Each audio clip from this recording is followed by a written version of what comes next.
Good morning, everybody. Matt Major from Growth Mode Content. Welcome to Good News York. This is an action-packed morning already, and I'm only a cup and a half of coffee in, so forgive me. But if there was ever a way to be energized, we got yesterday's birthday boy back. Happy birthday! We wished you. We wished you happy birthday on the show yesterday. I took the day off. His birthday wasn't off. Playing hooky. I was sick. I'm still not feeling well, but yes. I was sad that I didn't get to share my birthday with you guys. It's all right, buddy. My brothers and sisters. It's all right. But I'm here now. But birthday and day dos. We're surrounded by the queens. Oh, baby. I am so... This is long overdue. It You is. and I talked about this like the first week we opened. It is. Having these two. These are our good friends, Stacey and Jenna, the Cosmetic Queens. You might know them from their podcast, Stab and Jab. It is the most festive podcast that we record. I'm not going to lie. But we wanted to bring these ladies in and talk a little bit on Good News York about their business, because not only do they do incredible things in their business, it's growing, it's expanding. You're doing some other things in the community. It's like you're everything we want to talk about here. Yeah. So we had to have you in. Welcome, ladies. Yeah, welcome. Thank you for Thanks being for here. having us. Thank This you is for taking probably the going to time. be a 3-hour episode because Stacey and I are here. But That corner is trouble. Trouble It's corner. seriously. With a capital T Capital or T. a lowercase? no, it's definitely capital. serious. Capital. So with that, why don't we let Jenna start? Yeah. We'll put you right on the spot. Come on. Initiate Really love sweat. to be put in the spot. I know you do. Really I know you do. But you know what you're great at talking about is what you do. So if you could just give us the quick overview. What is your business? What do you ladies do all day long? Sure. So we focus on cosmetic injectables and cosmetic dermatology. We have all sorts of gadgets, not just injectables. So we have lasers, and we have, I don't know, We have we've gadgets. got And gizmos. Tri-Lift. I mean, there's We've so got many the different things for the. our new Pladuo. Mm. Oh, yeah, you got a new machine. Oh, Yeah. a what now? Oh yeah, we'll talk about this. But I mean, basically, we like to think of the whole picture, the skin, the muscle, the internal structures. We're not just focusing on like one area. Mhm. We want to focus on the big picture for anti-aging. Are you rejuvenation. considered estheticians? Is that the correct? No? No, we That's love why I our asked. estheticians. Yeah. Okay. We love them so What much. would And be we the- partner. We are good collaborators with our SD besties. We need But them. they're more going to focus on taking off the vellus hair of your face, which would be known as dermaplaning. They're going to focus on like hydration, skincare lines. They go in conjunction with us, but top layer, some of them, if they have medical directors, can break the skin and do some microneedling, which increases collagen in the face, which we lose, and that's what makes us start to melt, like the Wicked Witch. But we're doing more of like the medical side. So Jenna's a nurse practitioner. I'm a physician assistant. We've been doing this a very long time now. And we're going to do things that decrease the collagen decline in the skin, like she was saying, restore facial structures, anything that you can do to make you look younger without a surgical intervention. Very nice. Wow. Love that. Yeah. Wow. Yeah, I could, Matt and I, we get torn apart on social media for our eye bags. So Yeah, we, we're gonna some have perf, to some address PRF that, efficiency. perf. like, I know I have them, but I sound like I'm making excuses. The lighting really brings them out on us. I mean, they aren't as bad as they look on. You're beautiful. It's not really the lighting. Beautiful You're inside getting and out, over you a guys. cold, so Oh, And it was your birthday yesterday. yeah, I know, but I mean, it's not my let's- birthday let's every give day. These ladies are ourselves so grace. encouraging. Let's give ourselves grace. Thank you. Okay. Thank you. I've just accepted that I don't sleep, and this is what I look like for years. so. No, we're But gonna. Has gonna nothing to do with the lights. I'm enhance sorry. Your natural self. One thing that I think is, I mean, you and I know each other from college, but at the same time, on the outside, you guys, it's just you are a little bit different than I would say a traditional doctor's office. Oh, we're very. You see your social media videos, you talk to you guys, you have bubbly personalities. You're always decked out in pink. Tell us about the office, the vibe of the office, because it's so inviting. Go for it, Jenna. I know you love this. I love our office. I feel like it's so welcoming. we have a waiting room, which we call the living room. And people who don't know each other sit in there and they converse and they laugh. And it's like the best sound, I feel like when we're back in our bedrooms, even though there are our rooms that we treat our patients, we call them bedrooms. Right. And it's kind of just like a big party the entire time. People have literally come to the office and been like, I've seen you on social media. I feel like I know you guys. I am just basically here to like test the waters and see if you guys really are legitimately as cool as you are on social media. And we're like, okay, did we It's a lot of pass the pressure. test? Yeah. And they're like, yeah. This And is I'm our like, great. authentic self. Yeah. We can't. You can't fake this. We're weird. We're fun. And- We're nerds. We're cool. I mean, Yeah.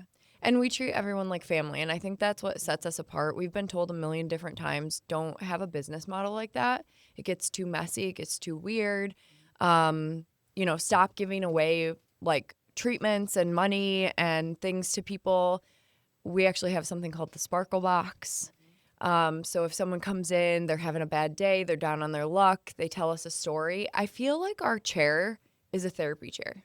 We are not As soon as therapists. they get in the chair, it's like it all. And I don't know if it's because we're like stabbing, jabbing, burning, Sure. you know. They're already on but edge. like it's like a physical release for them. Yeah. And then all of a sudden we're like, how you doing? And they're like, what? Like, and it just asked- all falls yeah. apart.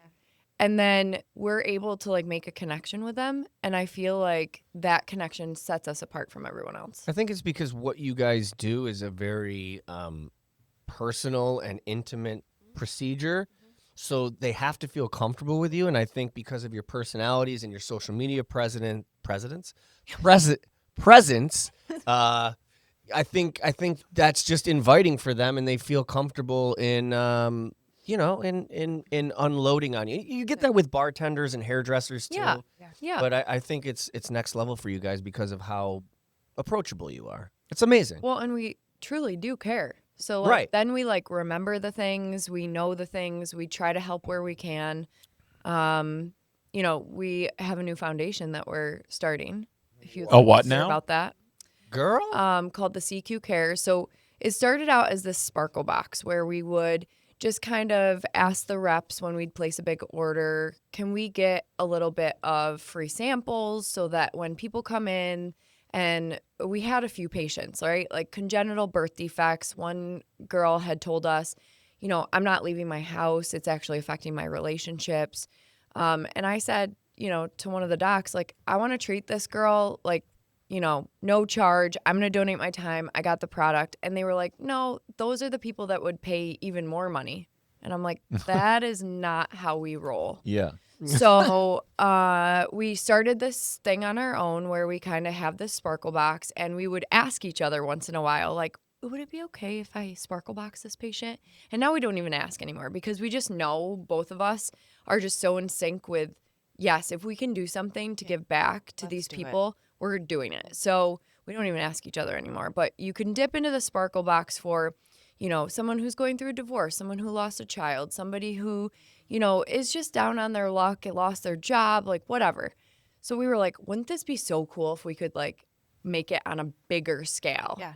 So, the idea like when you go to a restaurant and you're like, I'm going to pay for their meal. Yeah. But I don't want them to know. Yep. And I just want to pay it forward. Don't tell them till after I leave. So like, I love that kind of stuff. Been doing it for a long time now that I actually Drive-thrus. have some money to like do that. Yeah. And it gives me such a good feeling selfishly, but I also have had the opportunity to like see the joy it brings, right? So now working in aesthetics, we were always worried, is this going to be kind of vain? Does this like really make a difference? I think that this time in our life working in aesthetic medicine has made the biggest difference and the biggest impact, because when people are going through traumatic events, they are emotionally drained, but you see that on a physical level. You see them come in tired, upset, drained. They've had no time for self-care. So we've decided to do 3 kind of branches. The first branch will be you can actually sponsor a patient, And it can be a cancer patient or somebody going through something crazy. We have a new machine that actually regrows hair. We've actually had the opportunity to do this for a couple of our patients, and it's been really a game changer because you're already going through something so deep and traumatic, Right. and their hair is like part of their identity. Absolutely. And so for us to be able to expedite that process of that coming back or give them a little bit of a atta-girl, atta-boy, like that's been huge. So that'll be the first one. You can sponsor a patient. So you can make an anonymous donation.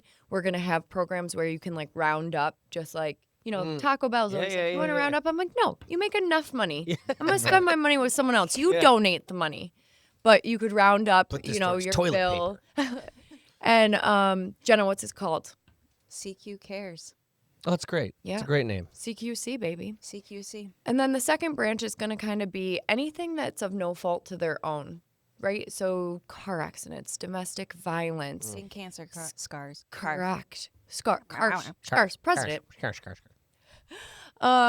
Anything that is a congenital birth defect, anything that, has left a lasting impression on the face that people feel insecure about, that we can help fix. Yeah. We have lasers, we have injectables, we have all of these cool things that we've learned from people in our journeys that have been willing to like kind of take us under their wing and teach us.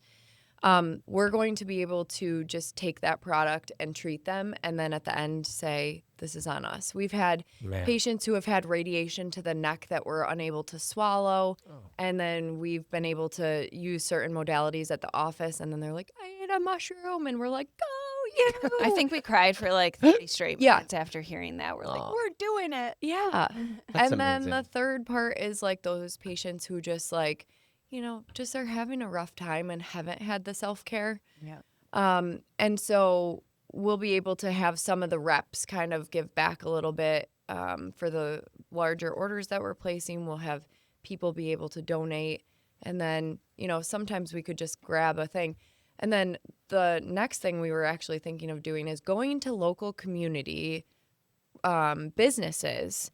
There's always those workhorses in any business that give, and never take, ask, get anything in return, right? So I know you and I are very good friends with Kate from David's Refuge. Oh, I love Kate. So she was our first one to kind of be a guinea pig in this because we had talked to everyone and we're like, shout her out. We love her. Love you so much. And there's so many good people like that in our community that go unnoticed. They fly under the radar. Kate would never say anything. And we're like, why don't you just come in and get like a self-care? Like she doesn't meet those criteria of having cancer or having, she's beautiful. But we're like, when's the last time you've done something for yourself? Because she's like, go-to mom, go-to business owner, go-to wife, go-to like friend. I'm like, let's treat those people. So once a quarter, we'd also like to incorporate, you can nominate somebody from a local business that we could give back to and kind of just treat on the house. That's awesome. CQ Cares. CQ Cares. That's amazing. I love that. It's uplifting. Man, I have so many questions. Go ahead. No, so I was just going to say, while we're on this great new things kick that we've been talking about, I understand you're also going to have a new location here in the city we might be able to talk about. We cannot wait. I mean, if one more person asks us, when's it going to be? We're like, we don't know, because construction is a pain right in my So you got to build out your space and everything, huh? Okay, so we have this angel. Her name is Claudia. She owns Inspire at the Granary, which is just this beautiful salon. Okay. It had some residential space that was upstairs, and we kind of got talking to her. We have some mutual friends, and she was like, what if the queens went upstairs? We looked at the space. It has balconies. We're like, this is meant to be. Hello, Syracuse. Hello, Syracuse. That's awesome. Stab you in the face. And I don't know. It's just construction is a pain in the ass. Yep. Mm-hmm. Getting all the permits and you got to get the permits, but then the construction people that were contracted have moved on to other jobs because it took so long. Yeah. And then you run into something, and then you have to fix something else. So Claudia has really been great, and we, have been waiting patiently. I'm a little impatient, to be honest with you, but we've been waiting to move into this new space, and I think the light is finally at the end of the tunnel. We can see it. Awesome. There's parking on both sides of the building, which Ooh. is That's huge. key. Because I mean, it's Yeah. downtown Syracuse. I mean, when you were going to look at it, I'm like, parking's gonna suck. Yeah. Right. But 2 parking lots, free parking. You don't have to worry about finding parking Nope. because they're huge. Nope.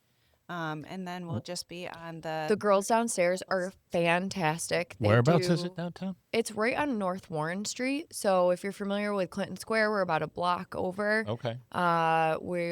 It's called Inspire at the Greenery. Jackie Colello has just done beautiful murals on So- both sides. Okay. Now the I know what building. building you're talking about now. Yep. It's amazing. It's a great location, great parking, great people. You know, the girls downstairs do all of like the aesthetic kind of hair stuff. And then we've got girls that do lashes, nails, and some of the esthetician work. And then we'll have some space in the 2 Wow. upstairs floors. just come in and get it all done. Yeah. So Matt and I were growth mode. We shot the Retro Game Con this past weekend at the convention center, and there was an after party. This has to do with what we're talking about. And as we're Even driving if to it the didn't, after I'm party, like, I'm sold. as we're driving to the after party, I have it right here. We went by the Niagara Mohawk building, which can you see it Remember here? this now. Love it. And I immediately said, you know what if Jenna and Stacey were like villains in a movie, this would be their That would headquarters. be our lair. That would be your lair.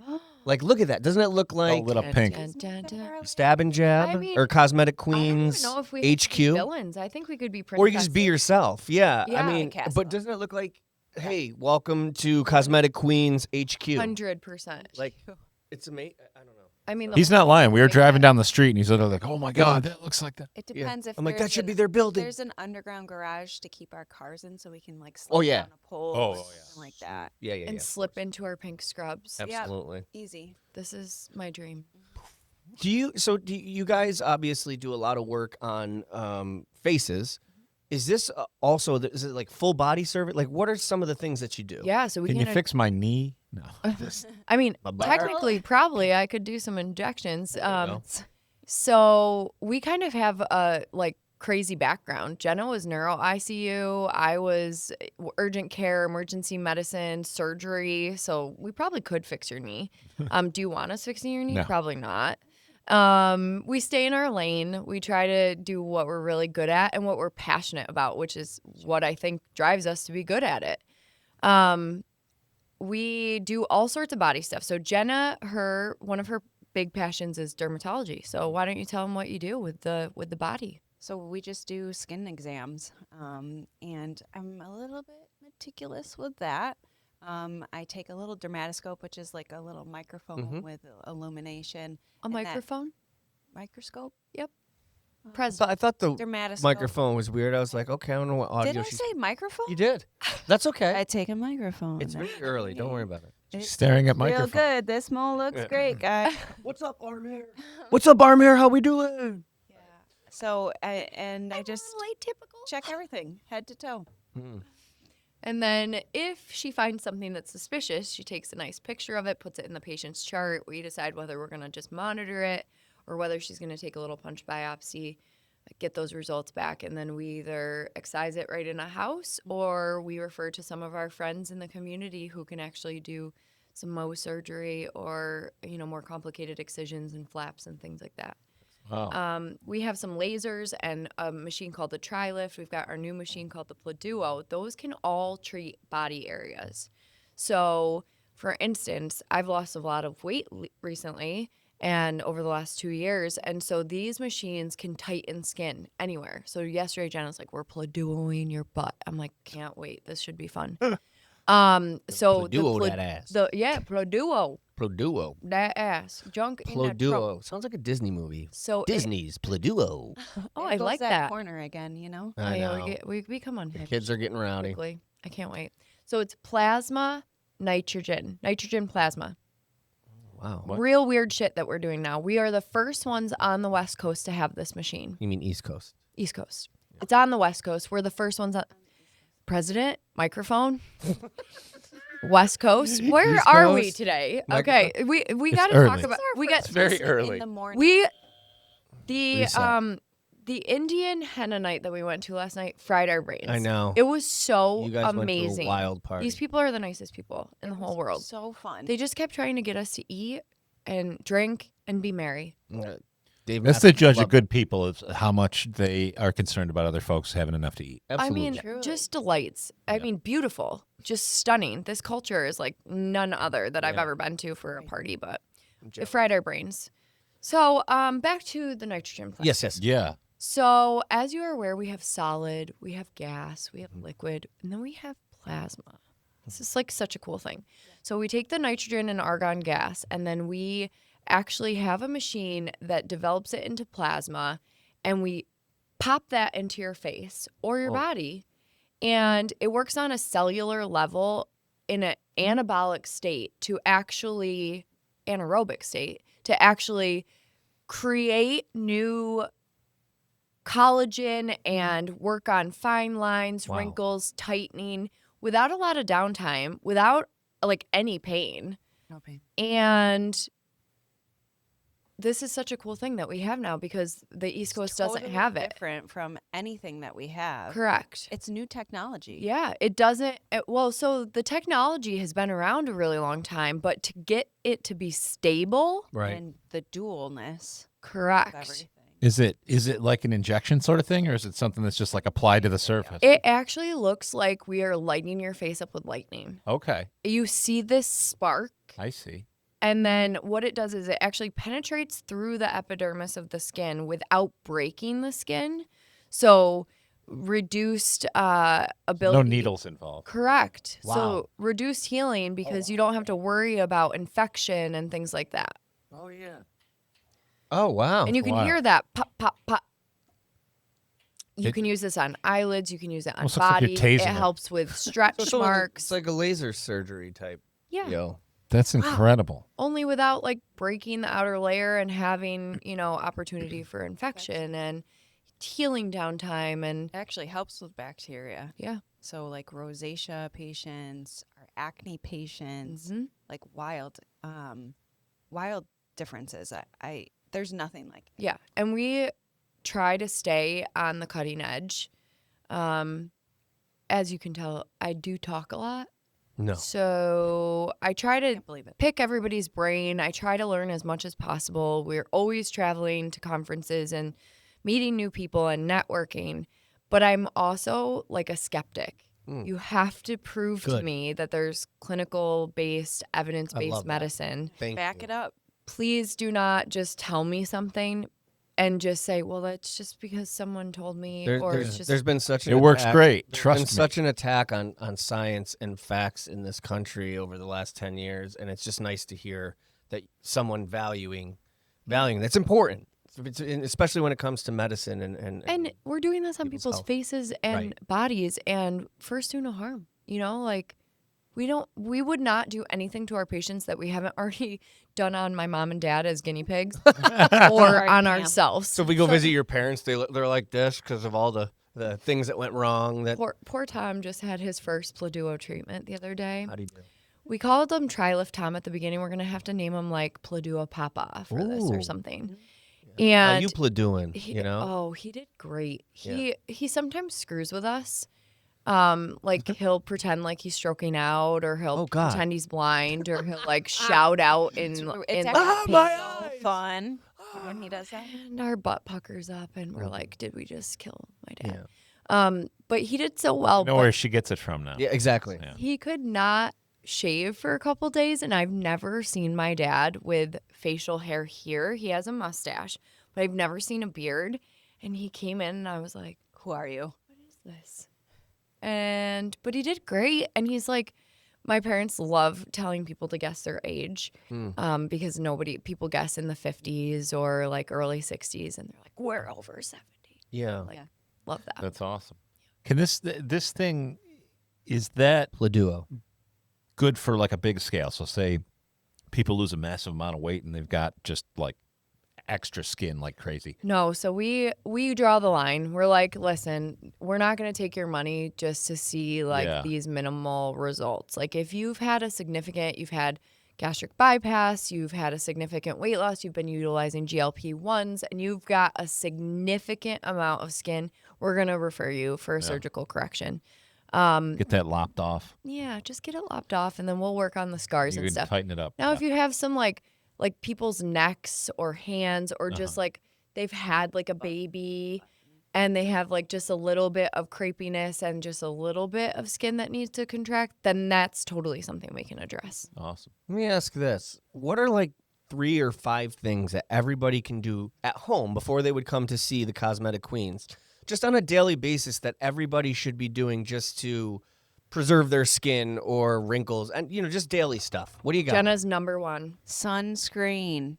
Really? Every day. Doesn't matter if it's sunny out, which We live we in have Syracuse. that, but today this is great. Or even through the cloudy days, because the UV Reflects off snow. The UV rays penetrate. So you're saying put sunscreen on every day. Especially your face and your ears and your neck. Tell them what SPF. SPF 30 or greater. And tell them what kind. I personally like Color Science, but you can do Ulta MD. I meant like tell them like mechanical, chemical. Yeah. What do you like? I mean, that's big. I use a bunch of databases, so it depends on what chemicals are in there. So I do like to look at ingredients, but I like the mechanical. Yes. You know, the zinc oxide, the iron oxide, the titanium dioxide. Those are the ones that I look for in a sunscreen. If it has any components that start with O, this is the easiest thing. Do not buy that one. Whoa, no O. And if you go to like Target, Walmart, like any of the local stores, CVS, Kinney's, those are the ones that oxalic that you'll see. There's 3 of them that always come up as the first like ingredients in the ingredient and it's like your list. ones that you would have used as a kid, like your banana boat and your 100%. like So it Neutrogena and your unfortunately can change hormones and cause cancer. So a lot of people are out there and they're like, don't use sunscreen.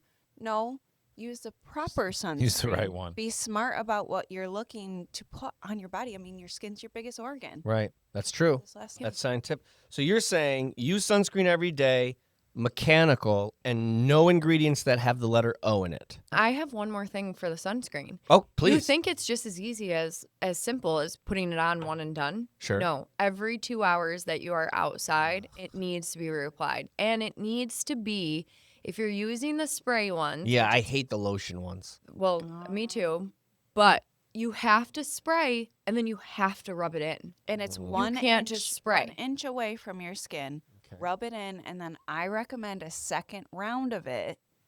Spray 1 inch in, rub it in, because it's not getting to the level as a cream would. Right. I mean, And cream, you need like a cup, like half of this cup to do your whole body efficiently. Oh, my So, God. I mean, you're going through sunscreen, and just think about like that's every 2 hours you're outside. So Jenna keeps this cool little brush stick in her car, and now she's got me doing it. But we just brush quickly our hands from driving, our face, our neck, our ears. Is this for vanity or like anti-aging, or is it also obviously to prevent skin cancer as well? Both. Absolutely. Sun and smoking are the biggest things. So if that's another tip, quit smoking. Quit smoking, quit vaping. we're sorry. It's bad for your health. We all have our vices. What about vaping cannabis? So, vaping in general, Oh, bad for your health. We're big fans of cannabis, actually. yeah. We think, course. maybe look at a different modality or a way that you could possibly, potentially, ingest that, such as gummies or tinctures or things like that. Because vaping in general, it's been shown now, the studies are out, this is not good for your lungs. I feel like anybody who's vaped knew that the first time they tried it. Yeah. 100%. Right. Like this is not a good Immediate thing. pneumonia. wild. And they're finding that, smoking, you stop smoking, within 4 hours, things start to physiologically change and go back to a healthier state. With vaping, it's permanent, irreversible lung damage. Jesus. Just going to put that out there. Bad news. And we all have our vices, right? Like, I have some patients who I'm like, listen, I'm not like trying to be a Debbie Downer, but it is my job to, like, if you've asked me what you can do to make a difference in your health, this is a big one. Awesome. Fair. Definitely. Fair. Cosmetic Queens. You guys are amazing. How do people book an appointment, get a hold of you? How does that all work? Oh, so easy. You can go to our Instagram. There's links on that. So the.cosmetic.queens on Instagram. We also have a Facebook under the Cosmetic Queens. Jenna's the Cosmetic NP. I am the Cosmetic PA. We have a number, which is easy to remember, 315-234-3535. That is great. Super That's my easy. dance with it. Did you Yeah, really Nice. liked your I dance. loved the dance. And you can Google search us. We come right up. Sweet. And Yes. you have a great podcast with us here at Growth Mode Content called the Stab and Jab Podcast, which is Super just fun. wild. It's really a hard. good one. We It's love the it. equivalent of the Indian wedding you went to. It's a party. It's a My party. gosh, yeah. It is. I It really love is. Yeah. Yeah. It's I true. love you guys. And I think I'll end on this, which is I don't know if you guys realize that your friendship, the bond that you guys have is palpable. And I think that's a big part of why people are drawn to you, not even just in business, I think just for your podcast and just in general, and why people are so open with you guys. There's something about this sisterly, it's a dynamic duo. People Like some people are just meant to be together. You know what I mean? It's great. I love it. Last night, somebody at that party was like, "You two are sisters?" I'm like, "Yeah, Basic. pretty much." Pretty much. And I think it's weird. People think we've known each other since we were like very, very young. And it has been a little longer now. We never know. We never know how old my dog Dahlia is. She's always 2. So, We never know how long we've known each other. It's always like 4 or 5 years. Sure. It's just like we never know. time is passing, and we're not even. It's just like one of those things where obviously on your own you guys have a lot to offer. You're both amazing, but it's just when you two are together, it just feels right. Like it's why they're out Jenna here and killing it. Stacey and Jenna. That's We why you have guys are people killing. that ask for us both in the room at the Right. same time. They want They're the like, full. can we get the Jenna Stacey appointment? How do we book It that? would be like if you were going to visit Simon and Garfunkel, and you got Simon, and you're like, "This is cool, but like, let's get Garfunkel in here." Like, I want the full thing. Wait, which one is Garfunkel? Garfunkel. Paul Simon. He was the main guy. Which one of them? Oh, I think I would go Simon and Garfunkel. Oh, okay, Yeah. great. No, I would. Stacey Simon and Jenna Garfunkel. There you go. Yeah, I think we're into that. Let's listen to that music. We nailed it. I Do love it. Simon and Garfunkel. Great. My Love it. dad raised me on that. Oh. Neil Diamond, I- baby. Let your balls. It's Neil Diamond. And I do think that our differences celebrate like each other and like really come in handy because the experiences she's had in life really like help guide me in certain decisions or medical, and then Sure. same vice versa. Vice versa. I feel like she always calls herself the awkward turtle, but like I've really seemed to her. I've really seemed to her. President, microphone. I really think that you've evolved kind of into like feeling more confident and being more present in being able to public speak. And she just did a Center of Excellence event, and she did her first presentation and Nice. like nailed it. And I wasn't as sweaty as I was when I do. I think it's like anything. The more you do it, the more comfortable. It's like 100%. immersion therapy, right? Like we Yep. just like throw her to the Absolutely. wolves, It's the way to do it. and then I'm like, you're not afraid of the wolves It anymore. was also easy because Stacey sat like in front of me, like here. So I just presented to her and That's then it. just made sure I scanned Mhm. the crowd real quick. And then she'd look at me, and I'd be like, That's great. That's doing it. that's how you You're do doing it. Good fucking- That job. is how you do it. I hate when people would be like, "Just imagine everyone in their underwear." I was like, that grosses me out. Have you Yeah, seen the then people I'd be in like, this room? oh, No, I would rather stare at Stacey. in And, this room. yeah. I don't want to end this yet. Oh, okay. I want to congratulate you guys Oh, on I mean, we Good can make News time for that. York. Thank you. wow. Thank you. I mean, I Sure. have watched you from the very, very, very, very beginning. Don't get me And you emotional. guys have literally like catapulted. And I feel like, Matt, we've known each other before you started this. Mm-hmm. And, local IT, and you've run that IT department very differently than other people. And I've always been like, okay, he's like really into business. Like, you love buildings. I'm going to buy a building. You do love today. any building he You sees. know, he's like, anytime he's like, what could we do with that space? Yeah. The creativity. It's true. And you've run, you know, your IT department differently, but this branch that you're now like going out into the podcast world, like I just want to applaud you guys. Like I've seen the different things that you guys have done, that you've interviewed, that you've gone to, that you're doing with the community. It's just, this is a totally cool vibe that we're doing in a podcast realm. And podcasts like fail a lot of the time. Yeah. And you guys just tell these people, because we're going to have new people listening to this because we're on it. Tell them how many podcasts you've done already now. No, this is Danny. What episode is this? 110. 110 episodes. So yeah, we when we hit 100 a week or two ago, we gave out the stat that is just over 5% of all podcasts make it to episode 100. Wow. Wild. And most people just sort of give up if they don't become famous on episode 2. But- you know, Yeah. There's an important I just element. don't even care if anyone's listening. I just have a good time here. There's an important element to it, and that is because of our clients at Growth Mode Content and your podcasts, such as yourselves, that allows us to do this. Right. You know, that's our bread and butter is our clients and their podcasts, and we're able to do this because of you, because of our clients. So as much as you're praising us, we praise you for that. So, I mean this guy, I mean, I've praised him a million times on the air. He's a brilliant businessman. He leads with his heart. He treats his clients and his employees like gold. And, you know, and Danny, we couldn't do it without Danny Tripodi. So, I mean, and we're. Amanda. I mean, and Amanda. The staff here Amanda is Miller. phenomenal. Well, thank And you. you guys always are looking to push the envelope. Like, you know, what do you guys need? What can we do? Is this 100%. graphic okay? We're gonna get Come those dress edits. up as a unicorn. Yeah, Come- let's yeah, do that's your coming. thing. Let's give you extra value where we can. Let's go to an Indian wedding. I mean, You know, we do it all. and I mean, I'm just a little disappointed that we haven't farted yet or done like, thank you. I'm like, there's so many gadgets over here and we haven't really. All of them. I have this problem with TikTok Shop where I see these goofy little things. I'm like, Mike would love this, and then I realize he does love it, and it I just do annoys me so much. It just annoys so me. much. Yeah, it's great. Anyway. No, but you guys are great, and we love you. We see you. We see you. We Thank see you. We the really hard do. the hard work that you're putting into it. Oh. we really appreciate that. Yeah, we really do. It honestly, it means the world, and to see that we're getting some traction for these efforts, and Yeah, and some people are appreciating them. It really, it's awesome. And I've been listening to some of your podcasts, and I think it does kind of like what our idea was behind the foundation. Like, you're letting people shine that may not always shine. Like, Yeah. I'm in your face, like, glittery sparkle bomb has gone off, Yeah. right? If I'm in a room, you can hear me.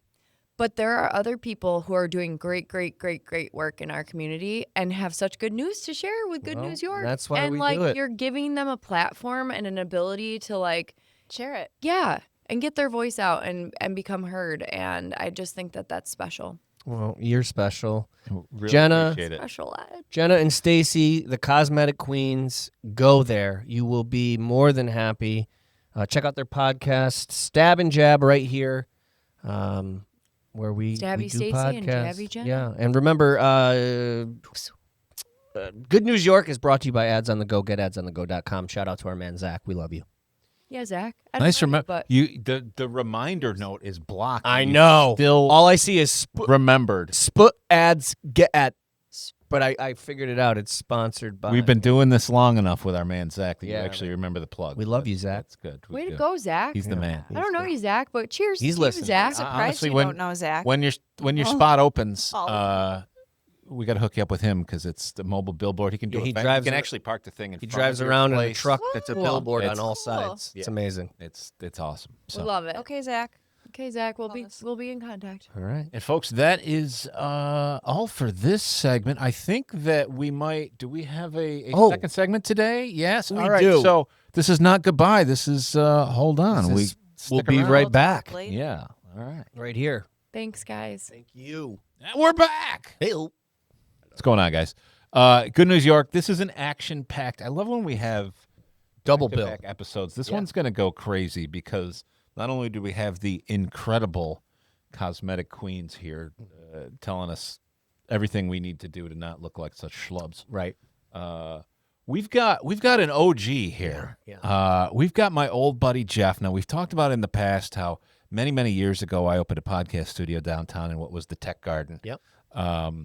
And during that time, we made a bunch of casts and we talked about a bunch of interesting people. And one of them was this guy, Jeff. Now, at the time, it was specifically the name was the Salt City Horror Fest. Was it the name of the festival? Yeah, it was Salt City Horror Fest, and then we did. It was kind of a branch off from the Shoutout Horror Fest. Was started off with the Shoutout Horror Fest. Was a friend of mine back in the day. He passed away of brain cancer. Oh wow! So we dedicated a film festival for about 5 years. Raised over $30,000 between Galstown Children's Hospital, American Cancer Society, and a couple of other organizations. And then we started the Brew and View 35mm film series, and we were doing like benefits for like the Salt City Roller Derby team, and then we were doing stuff for like the SBCA and the Cat Coalition. So all of our little film events were kind of circle around raising money for good causes, local stuff great. like that. And then Salt City Horror Fest, that lasted for a while too. It's it's good. This guy has got some legitimate local film credits. Everything he's talking about, he's involved in. I think. Do you still work with the Most as well? Yeah, been there 25 years. Wow. And one of the OGs from there, still around. I'm the longest and running employee there still, and we. I got IMAX is a film. IMAX film. When it started off with a dome screen, it was a 15 per 70mm IMAX film, and then I was one of like maybe 5 IMAX projectionists in upstate New York that could run that projector. And then during COVID, we got rid of the film stuff and like redid the whole theater. It's still a dome, but now it's all laser projection. It's pretty awesome. And been working with After Dark, doing side horror screenings and like movie premieres and stuff, because the Most can't they don't want to sponsor horror stuff because of course it's not a science center, so not we really have an there. outside promoter come in and They want a slightly more family friendly than some of these classics, right? Yep. But honestly, I'd love to talk about that just for a minute, because I think that's a resource that so many people don't even realize. And I remember even from when I was young, we'd go to the Most to see this IMAX theater, and they'd talk about how we have the IMAX dome, because there's even different types of IMAX, right? Mm-hmm. And it was such a unique and special thing that right here we had this incredible theater. I've become a huge fan of the Sphere in Las Vegas, but I still consider that just a larger scale of the theater at the Most. It really is sort of that very similar dome concept, just a little bigger. But if you could just talk a little bit about just how rare these types of theaters are anywhere in the country. It's now the National Grid Explorer Dome, and before it was the Bristol Omni Theater. It's still the same thing, just a different name, and they are really rare. There's a lot of theaters were like torn down. There was a period of time when they all just like ripped them down, and then they rebuild them and for digital systems. But we kind of like just converted everything to digital. And this is the only theater in New York that does 4K laser projection at that scale. And it's like so crystal clear, the image. It's like amazing. You got 4 4K lasers. They're all Christie projectors. They're amazing. There are no like lamps that you have to change out, none of that stuff. And it's beautiful, and it's so sick to see a movie in there. Do they need to? I remember when it was the regular film, the giant projector, it was a big thing. The movie had to be shot a certain way for that, right? Do you still, with the digital, does it have to be specifically shot for this format, or can they take kind of more standard movies? A lot of these 40-minute documentaries are shot digitally, so you can just like render it to fit domes. Yeah. You can go flat, which is at Destiny, I would say that's a flat IMAX screen, and that's a crappy Christie. I think it might be a Barco, but they have bulbs in their projectors. So we are way better than them. Yeah, no, that's great. I got a question about that, because you see now with technology, and there's 4K and high def, and there's these videos you can see online where like they'll show an old episode of Dawson's Creek, and they're like, you can clearly see now when they walked outside and stepped on the snow that it was blankets because they didn't have HD back then. I feel like, and correct me if I'm wrong, in horror, there's a lot of sleight of hand, a lot of shadows, a lot of lighting that goes in to make some of these effects look real. Has the 4K and high def made it a little more complicated to shoot horror films? No, not actually. A lot of like horror directors and special effects departments are still, sticking with like practical effects, and they can get more out of it. It looks better because you can make it more bloody with better colors and the lighting and stuff. So Gotcha. it really hasn't changed. Even if you like remaster an older film from like the 80s or the 70s in 4K, it just looks better. It's still, the movies were shot on film, so you still have that film quality that makes it look more like a film and not like a digital something or other.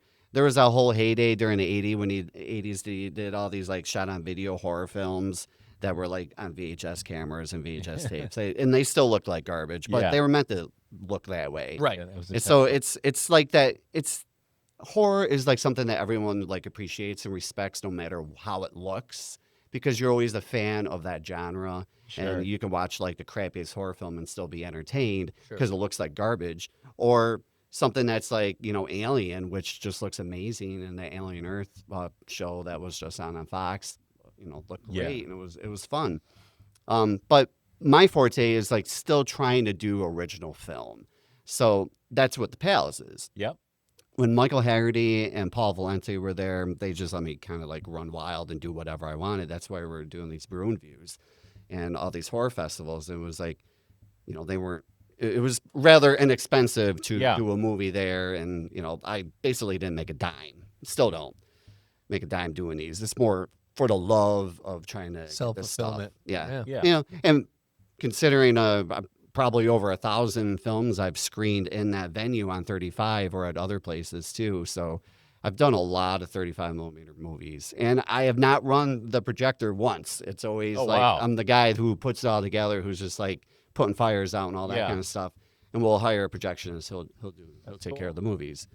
And love of 35, the Palace just recently had a tech service call, so they have all new stuff in there. So it looks a lot better, sounds a lot better. We were having some sound issues recently for the last couple things we were doing, some mini horror festivals and whatnot.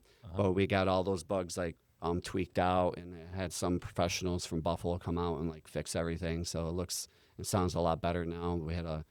They spent like a good 12 hours tweaking stuff. Wow. So I like 35 because that's the way it was like when we grew up. And I grew up in the theater. I watched movies like, when I was 5 years old, watching Alien, The Beast Within, and stuff like that. And it's, I want to bring them back for those people that want to bring their kids. I want to, when my kid gets old enough, I want him to see Alien in the theater on film.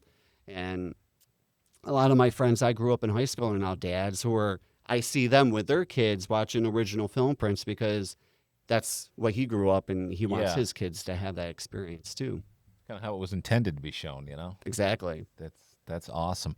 I'm a big fan of the Palace Theater. I got married there, and I just think it's one of the coolest places ever. We made use of it. We made movie trailers and everything. Oh, that's awesome. Before the ceremony and stuff. That is awesome. It was cool. So Jeff, let's talk about what's happening specifically coming up here. You've got an event with a bunch of awesome movies and some panels and things. Tell us a little bit about that. The Syracuse International Film Fest, which was created by Owen Shapiro, started in like 2003. I've been involved with them guys since probably 2005, and more of their tech guy. And like one of the best like memories is meeting James Earl Jones at the Landmark. Oh, man. Wow. Awesome. But we've had a lot of cool people. Some Joel Schumacher, he was there when he did Falling Down on 35, and that was the same time we had Bobcat there. Oh, wow. And there was a funny story I have to segue off of. We were screening Falling Down was the scope print, which is flat. It's more like a 4:3 image, where scope is more like a 16:9. Okay. And you see it on the screen. Yep. So the projectionist, my friend George Abbott, who recently passed away, he was also IMAX projectionist. He was running the movies, and Falling Down was scope. And Joel Schumacher comes running in. He's like, the movie looks like shit. It's like garbage because it's like cropped and stuff. And then George is like, you shot it in scope. We're showing it in scope. He's like, oh, fuck, man. And then you hear out in the audience, you hear Bobcats yells, Joe, shut the fuck up, man. You got to shut the fuck up. People are trying to watch your fucking movie out here. And then Joel just like got all like, oh, man. And then he like, scattered out of the projection booth, all like defeated and stuff. It was Wow. Side note, that is one of my most favorite movies, Falling Down. It's so underrated. It is because the character in that movie is all of us at some point. Like, he's doing what we all, like, when not you're wrong. stuck in traffic and you're having the shittiest week of your life, that movie is what you envision you wish you could do. It's so great. Not wrong. And he was phenomenal in that movie. Well, I'm blanking I out on agree. the, who was the star of that? it was Douglas. Michael Douglas. Just a performance for the ages, man. Such a good movie. Yeah, it was You're the not wrong. classic, and just to show that with Joel Schumacher, the director, there was amazing. Yeah. Sitting with Bobcat because we showed a couple of his movies that weekend too, and it was pretty cool. But this weekend, we usually the last couple of years when Michelle took it over from Owen, and Owen now lives in Rochester, so Michelle has been taking the reins. She's the new director of there. And we did it one year at the Red House, and then we did something.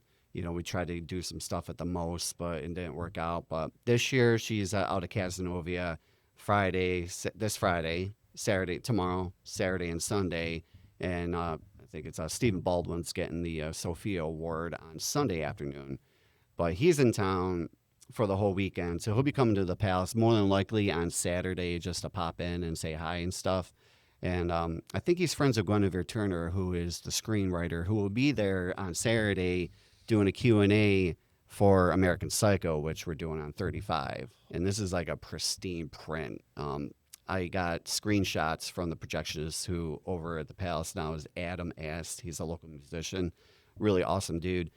And he's like, dude, you got to check out these like screenshots. The movie is like immaculate, like it was like never screened before. Wow. So I'm super stoked to see that movie on 35. Yeah. So she's there, Guinevere Turner. She has a history of, been working with, doing a lot of shorts and a lot of TV shows. I think I have some of her bio stuff here.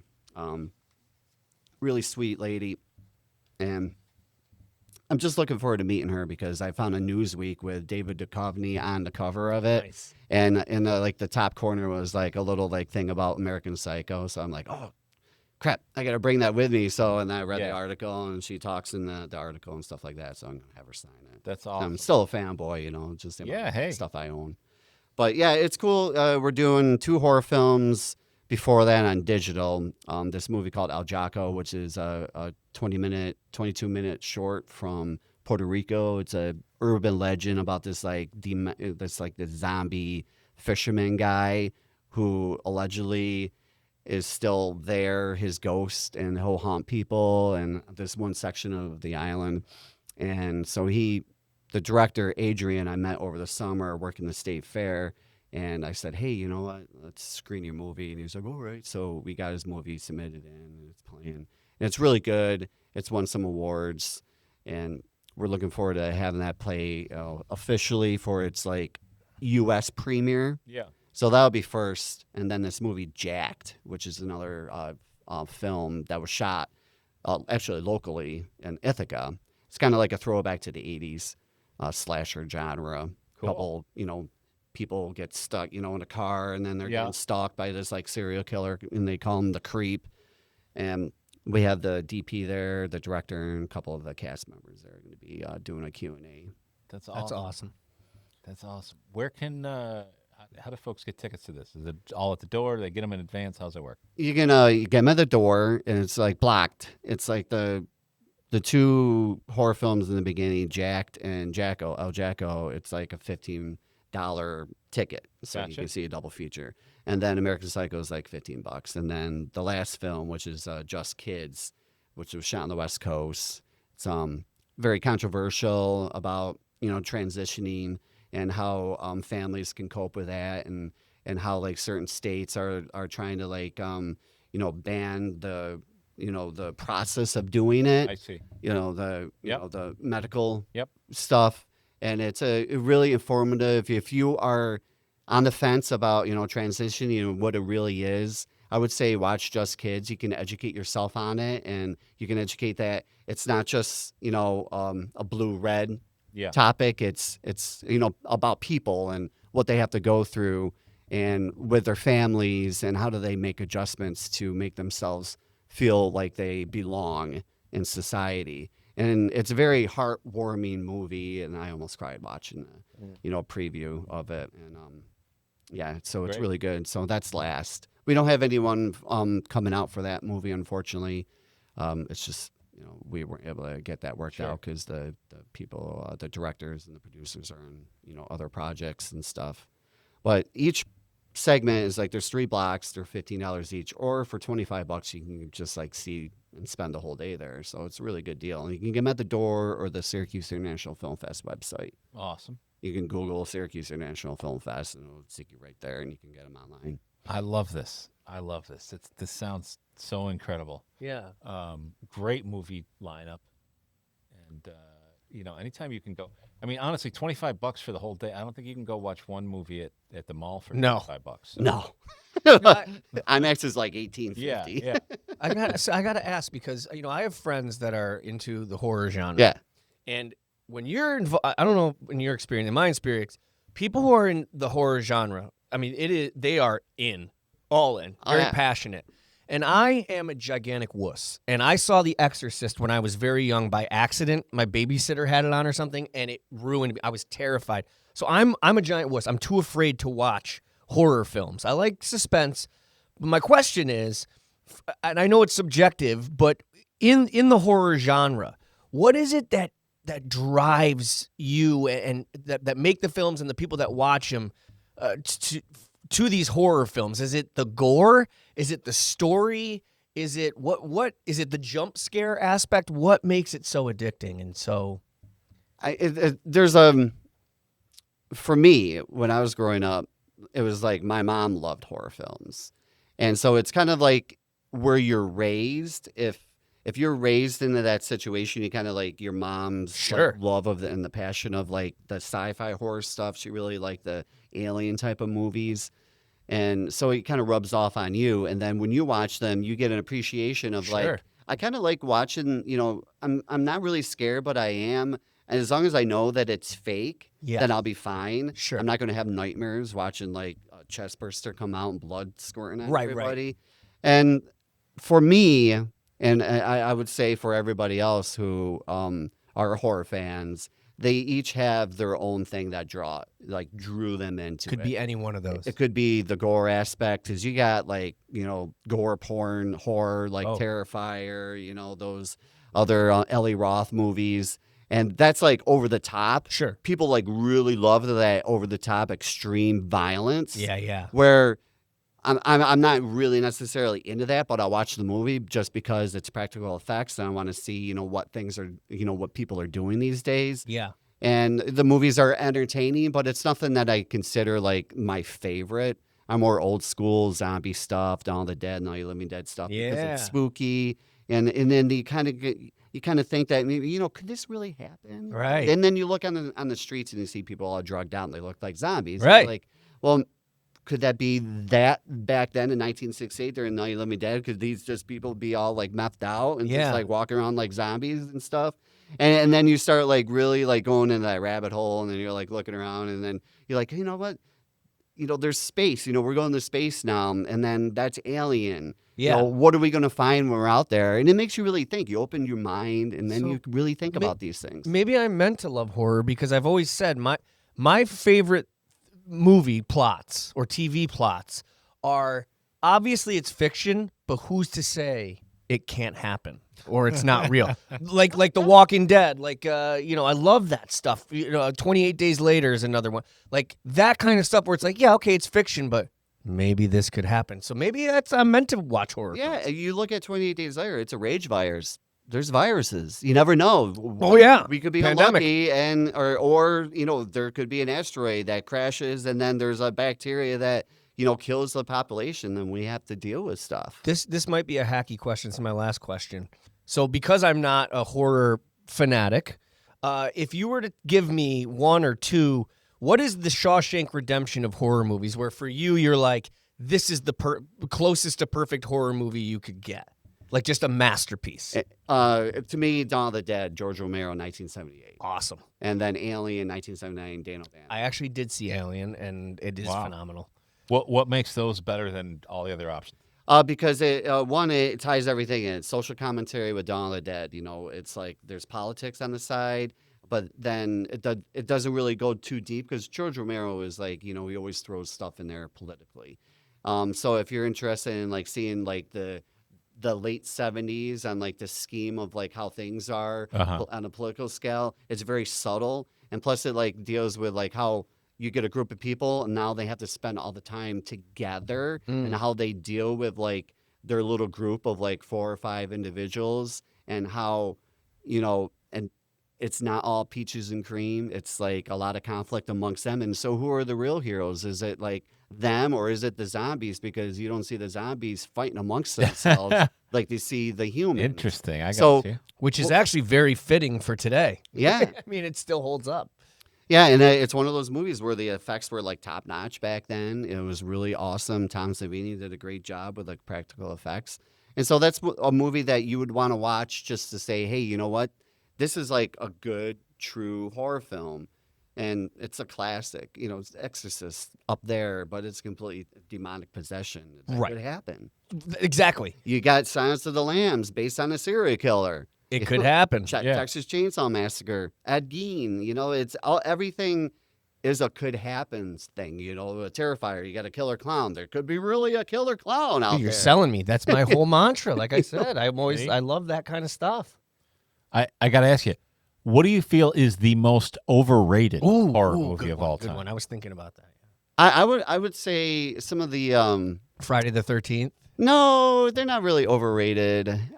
Good, because I love those. You know, maybe the Terrifier movies are great, but then they got like kind of overrated. And like part 3, I think there was a fatigue that set in. It's like 1 and 2 were like, oh my god. Then part 3 was just like, oh, but we've seen this already in 1 and 2. So I think 3 was a little overrated because the people were like really stoked, and then they realized it was basically the same. Yeah, we already saw they this. Watched over again, just twice. like Home Alone. Yeah, Home Alone 2. Home Alone 1 and 2 were great. 3, what the hell are we doing? What the hell are we doing? But I'm not saying that it's an overrated film. I'm just saying that it's more a fatigue that sets in. You're talking about Friday the 13th?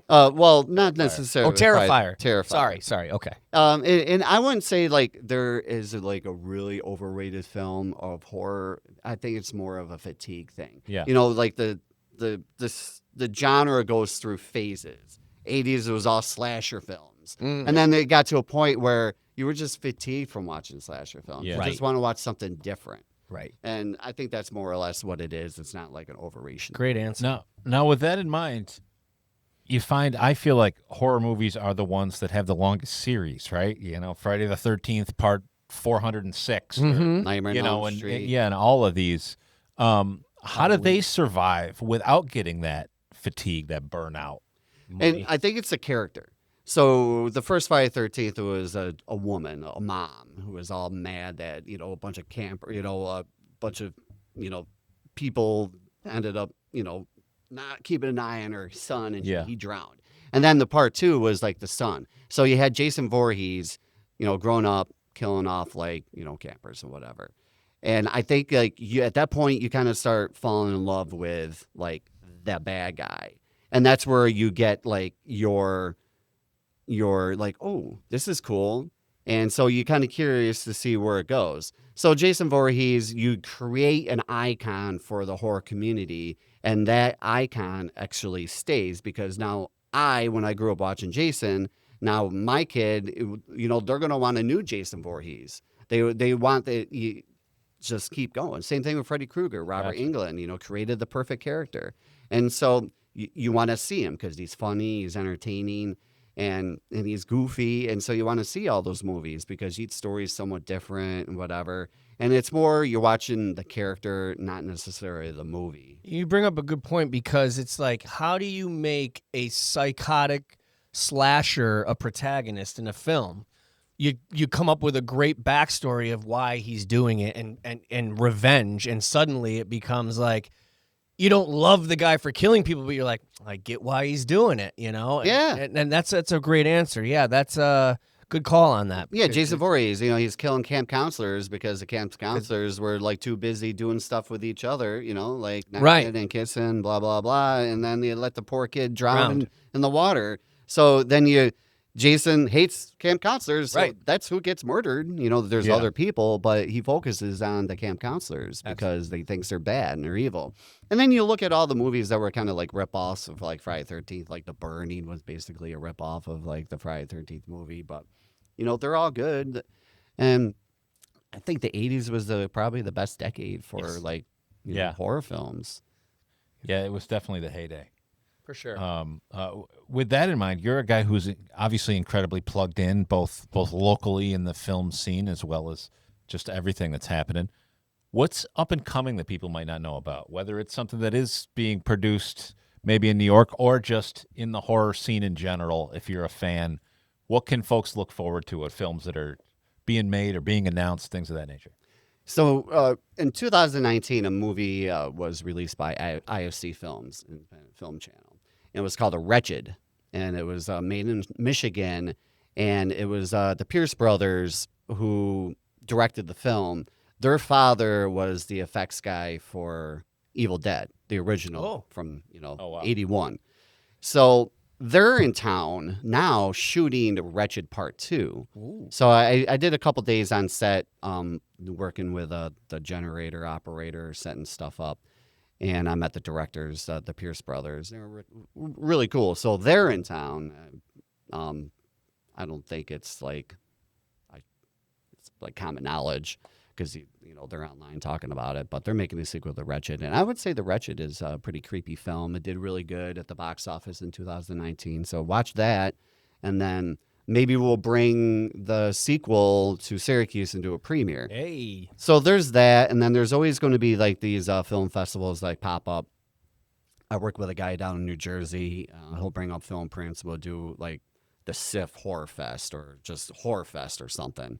And recently I did this thing called Terrorama where I found online on Facebook, Groovy Doom posts these things. He's down in North Carolina. He'll take ads, newspaper clippings from the 80s of the movies that were coming out in the newspaper. Oh, that.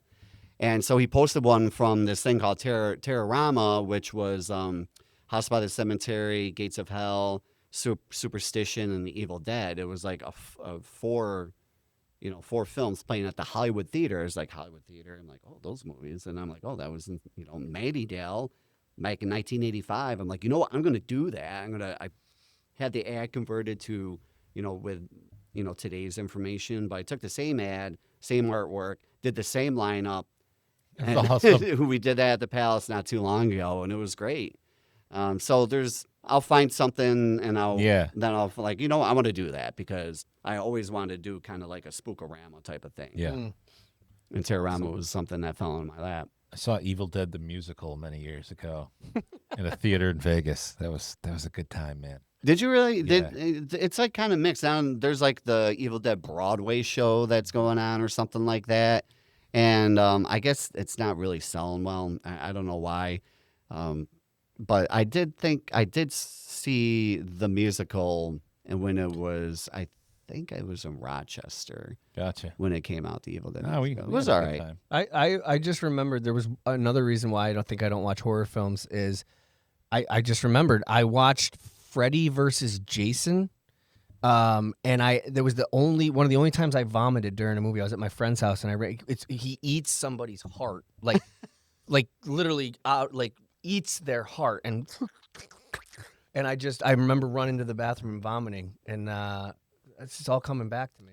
So in the Temple of Doom, stick to Care Bears or something. Oh, Temple of Doom. Wait, you took the heart out? Did you Galima Shukti Day. No, I didn't vomit, but I remember being very terrorized by that. Although when they were eating dinner with wherever they were, it's been so long, same movie. In India. In India, and they eat snake. That almost made me vomit. So I think it's more about me than the film. And that was a PG-13 movie. It was it? Yeah. See, I'm not. I mean, that's like right on the cusp of like when PG-13 first came out. I'm like, I vomited during Fern Gully. That was really when she jumped through the air. I don't know. For a few good men.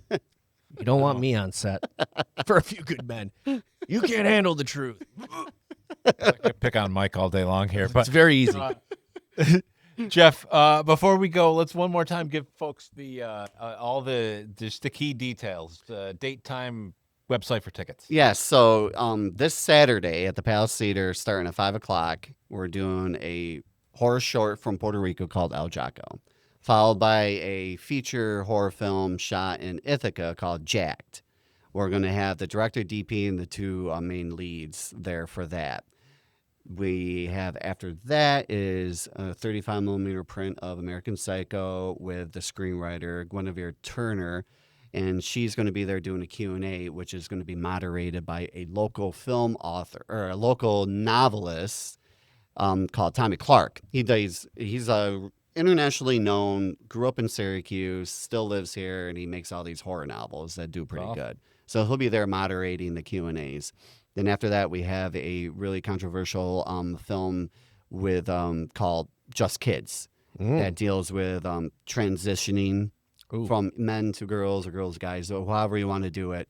And it's like if you want to really learn more about the content, it doesn't matter if you're a Republican or a Democrat. If you need to learn about something that you may disagree with, agree with, I will watch this movie and educate yourself on it. Well said, man. And then you can see all four of them, or those 3 blocks. Each block is broken down into, like the first 2 is 1 block, American Psycho is a block, and then Just Kids is a block. So those are $15 each. But if you want to just come for everything, it's $25. And then you can get the tickets through the Syracuse International Film Festival website, which you can just Google it and it will pop up, and anything you want to know will pop up. If folks want to come to the second or third movie, about what time do they start? So the first 2 is 5, and then about 2.5 hours later will be, so I would say about 7:30, 8 o'clock will be American Psycho. Great. And then probably like 10 o'clock, 10:30 will be Just Kids. And there's snacks and drinks and all kinds of cool things like that at the Palace to enjoy during the beer. Yes, they have a nice IPA selection. By the way. My last question: Halloween's coming up. Is it fair to say that Halloween is kind of the Super Bowl for anyone in horror film, whether they're fans or filmmakers, or is that kind of a myth? No, you're absolutely right. It's not a myth because Halloween is based around basically, a pagan ritual, whatever. I'm not too, hip on the whole thing. I think Halloween is like an opportunity to wear a mask, have some fun, and watch the horror films and decorate.